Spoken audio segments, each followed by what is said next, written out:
Okay guys, yun nga, naghahalap kami ng mga breakfast ngayon at ito binalikan namin ulit itong very affordable na breakfast nga talaga.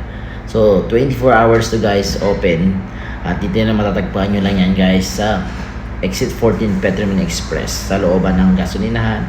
Doon nyo siya matatagpuan at sa service road nyo lang yan guys after nang mag-u-turn kayo sa bridge. And guys, very affordable to guys. 2SR meron na kayong Shai Halip, yung Shai na may milk, and then 4SR meron na kayong egg and cheese pie. At marami kayong choice guys, makita nyo sa menu. Hindi lang egg and cheese pie, marami, may chicken, may beef, liver, yan. So kayo lang guys ang may meal. Very affordable price guys. 6SR, 4SR, meron na kayo talagang masarap at may init na pie talaga. At meron din silang different kind of drinks guys, may juice, may soft drinks, and may waters.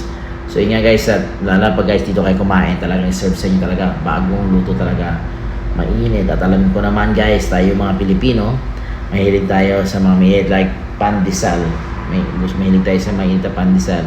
So dito guys, sa Saudi, you're looking the affordable price at mainit na breakfast. So lalo pag malapit kayo sa Exit 14, so guys, pass by lang kayo dito sa Exit 14 na sa looban ng Petromin Express. At may enjoy yung itong mainit na breakfast. So, visit guys and enjoy masarap at mainit na pies. Dito rin yan.